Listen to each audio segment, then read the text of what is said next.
আপনার যদি পাহাড় পরিমাণ গুনাহ পরিমাণও হয় অথবা সাগরের ফেনার চেয়ে আরো বেশি হয়, আর আমি যদি আপনাকে এমন ছোট্ট একটা দোয়া বা আমল শিখিয়ে দিই, যেই দোয়ার কারণে আল্লাহ তাআলা আপনার জীবনের সমস্ত গুনাহগুলি মাফ করে দিবেন, তাহলে কেমন হবে? প্রিয় দিনী ভাই ও বোন, আজকে আমি এই ভিডিওতে আপনাদেরকে গুনাহ থেকে বাঁচার কয়েকটা কৌশল বলে দিব এবং এমন একটা দোয়া দেখিয়ে ভিডিওতে দেখাবো আপনাদের, যেই দোয়াটা আপনি যদি আমল করেন ইনশাআল্লাহ আল্লাহ তাআলা আপনার জীবনের সমস্ত গুনাহগুলি মাফ করে দিবেন। মানুষের প্রতি হিংসা ও আল্লাহর হুকুম অমান্য করার কারণে অভিশপ্ত হয়েছে শয়তান। এক সময় যে আল্লাহ তাআলার কাছের একজন মানুষ ছিল, তখন সে মানুষকে আল্লাহর কাছ থেকে দূরে সরানোর সব ফন্দি আঁটে। মানুষকে গুনাহ ও পাপে লিপ্ত করতে পারলেই সে নিজেকে সফল মনে করে। এই বিষয়ে পবিত্র কোরআনে আল্লাহ তাআলা বলেন, সে বলল, সে দিন পর্যন্ত আমাকে অবকাশ দিন যেদিন তাদের অর্থাৎ আদম সন্তানদের পুনরুজ্জীবিত করা হবে। তিনি বললেন, আল্লাহ তাআলা বললেন, নিশ্চয়ই তুমি অবকাশপ্রাপ্তদের অন্তর্ভুক্ত। সে বলল, অর্থাৎ শয়তান বলল, যেহেতু আপনি আমাকে পথভ্রষ্ট করেছেন, সে কারণে অবশ্যই আমি তাদের জন্য আপনার সোজা পথে বসে থাকব। তারপর অবশ্যই আমি তাদের কাছে তাদের সামনে থেকে, তাদের পেছন থেকে, তাদের ডান দিক থেকে, তাদের বাম দিক থেকে উপস্থিত হব, আর আপনি তাদের অধিকাংশকে কৃতজ্ঞ পাবেন না। সূরা আরাফের 14 থেকে 17 নম্বর আয়াত। অর্থাৎ শয়তান আমাদেরকে সকল দিক থেকে ধোঁকা দিবেন এবং গুনাহের দিকে লিপ্ত করবেন। তবে শয়তান মানুষকে যতই ধোঁকা দিক এবং আল্লাহর অবাধ্যতায় লিপ্ত করুক, বান্দা আল্লাহর কাছে তওবা করলেই তিনি সব মাফ করে দেন। মানুষের সব পাপ মুছে তাকে একেবারে নিষ্পাপ বানিয়ে দেন। এক হাদিসে নবীজি সাল্লাল্লাহু আলাইহি ওয়াসাল্লাম বলেছেন, সেই মহান সত্তার কসম যার হাতে আমার জীবন, যদি তোমরা পাপ না করো, আল্লাহ তোমাদের নিশ্চিহ্ন করে দিয়ে এমন এক জাতি আনয়ন করবেন যারা পাপ করবে এবং আল্লাহর কাছে ক্ষমা প্রার্থনা করবে, আর আল্লাহ তাদেরকে ক্ষমা করে দেবেন। মুসলিম শরীফের 2748 নম্বর হাদিস। গুনাহ হয়ে গেলে তাই মানুষের উচিত সাথে সাথে তওবা করে নেয়া। হাদিসে রাসূল সাল্লাল্লাহু আলাইহি ওয়াসাল্লাম বলেন, হে লোক সকল, তোমরা আল্লাহর দরবারে তওবা করো এবং তার কাছে ক্ষমা প্রার্থনা করো। আমিও প্রতিদিন 100 বার তওবা করি। বুখারী শরীফের 2702 নম্বর হাদিস। এখন আপনি কিভাবে গুনাহ থেকে বেঁচে থাকতে পারেন, সেই কয়েকটা কৌশল বা উপায় আমি আপনাকে বলবো। 1 নম্বরে নিয়ত করা, অর্থাৎ গুনাহের সুযোগ পেলেও গুনাহ করব না এই বলে নিয়ত করা। নবীজি সাল্লাল্লাহু আলাইহি ওয়াসাল্লাম বলেন, কোনো বান্দা একটি পাপ করে বলল, হে আল্লাহ, তুমি আমার পাপ ক্ষমা করো, তখন আল্লাহ তাআলা বলেন, আমার বান্দা একটি পাপ করেছে, অতঃপর সে জেনেছে যে তার একজন রব আছেন যিনি পাপ ক্ষমা করেন অথবা তা দিয়েও পাকড়াও করেন। অতঃপর সে আবার পাপ করল এবং বলল, হে আমার রব, তুমি আমার পাপ ক্ষমা করো, তখন আল্লাহ তাআলা বলেন, আমার বান্দা একটি পাপ করেছে, অতঃপর সে জেনেছে যে তার একজন রব আছেন যিনি পাপ ক্ষমা করেন অথবা তা দিয়ে পাকড়াও করেন।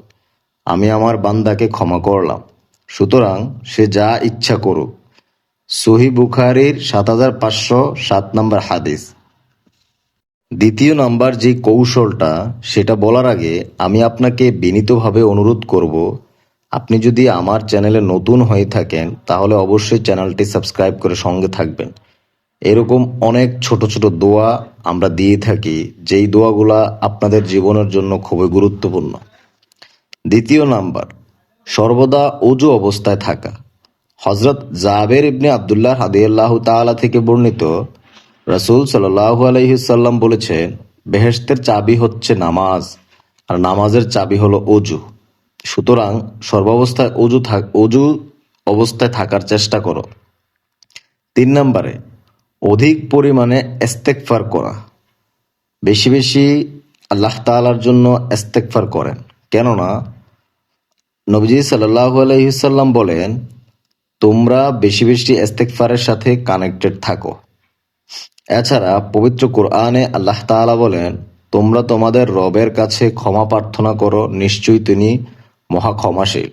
সূরা নূহ এর ৭১ নম্বর আয়াত। গুনাহের পরিবেশ পরিবর্তন করা। আপনি যেই পরিবেশের মধ্যে মনে হবে যে এই পরিবেশে গেলে আমার গুনাহ করার প্রবণতা বেশি, ওই পরিবেশ আপনি পরিবর্তন করেন। প্রত্যেক কাজের শুরুতে বিসমিল্লাহ বলেন, কেননা হাদিসে এসেছে গুরুত্বপূর্ণ কাজের শুরুতে বিসমিল্লাহ পড়া না হলে তা অসম্পূর্ণ থেকে যায়।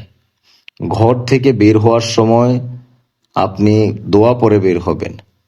সর্বদা জিকির আজকারে লিপ্ত থাকবেন। নামাজ জামাতে পড়ার চেষ্টা করবেন এবং জবানের হেফাজত করার চেষ্টা করবেন।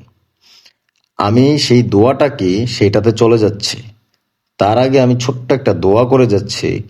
হে আল্লাহ, আমার এই ভিডিওটা যারা দেখতেছে তাদের জীবনের সকল গুনাহ আপনি মাফ করে দিয়ে। আমিন লিখে আপনিও কমেন্টস বক্সে আমিন লিখে শরিক হন, কেননা কার দোয়া কখন কবুল হয়ে যায় তা বলা যায় না। আমি ভিডিওটি আর দীর্ঘায়িত না করে গুনাহ মাফের সেই দোয়াটাতে সরাসরি চলে যাচ্ছি। গুনাহ মাফের দোয়া। এই দোয়াটা কিভাবে পড়বেন সেইটার প্রসেসিংটা আমি আগে বলে দিচ্ছি আপনাকে। প্রথমে আপনি 7 বার দুরুদ শরীফ পাঠ করবেন এবং 2 রাকাত নফল নামাজ পড়বেন। পড়ার পরে আবার 7 বার দুরুদ পাঠ করবেন। করার পরে মোনাজাতের মধ্যে এই ছোট্ট দোয়াটা পড়বেন। দোয়াটা কি? রব্বানা আতমিম লানা নূরানা ওয়াগফির লানা ইন্নাকা আলা কুল্লি শাইইন কদির। দেখেন, খুবই ছোট দোয়া। দোয়াটা কি? রব্বানা আতমিম লানা নূরানা ওয়াগফির লানা ইন্নাকা আলা কুল্লি শাইইন কদির। সূরা আত-তাহরিমের আয়াত নাম্বার 8। আমার সাথে সাথে একবার পড়েন। রব্বানা আতমিম লানা নূরানা ওয়াগফির লানা ইন্নাকা আলা কুল্লি শাইইন কদির। খুবই ছোট দোয়া, আমি আপনাদের বোঝার স্বার্থে বাংলায় দিয়েছি। আমাদের প্রত্যেকটা দোয়াই বাংলাতে দেওয়া, যেন আপনারা উচ্চারণগুলো দেখে দেখে শিখতে পারেন। প্রিয় দিনী ভাই ও বোন, আমি আপনার কাছে বিশেষভাবে অনুরোধ রাখবো, শেয়ার করে দিয়ে সবাইকে দেখার সুযোগ করে দেন। মিনিমাম 10 জনকে শেয়ার দেন। আপনার কারণে কেউ যদি এটা শিখতে পারে, আমল করতে পারে, তার বদৌলতে আপনিও সওয়াব পাবেন। জানি না কার দোয়ায় কখন কি কবুল হয়ে যায়। এইখানে আরো 2টা দোয়া দেওয়া আছে, খুবই গুরুত্বপূর্ণ। আপনারা অবশ্যই দেখে নেন। ভালো থাকবেন। আসসালামু আলাইকুম ওয়া রাহমাতুল্লাহি ওয়া বারাকাতুহু।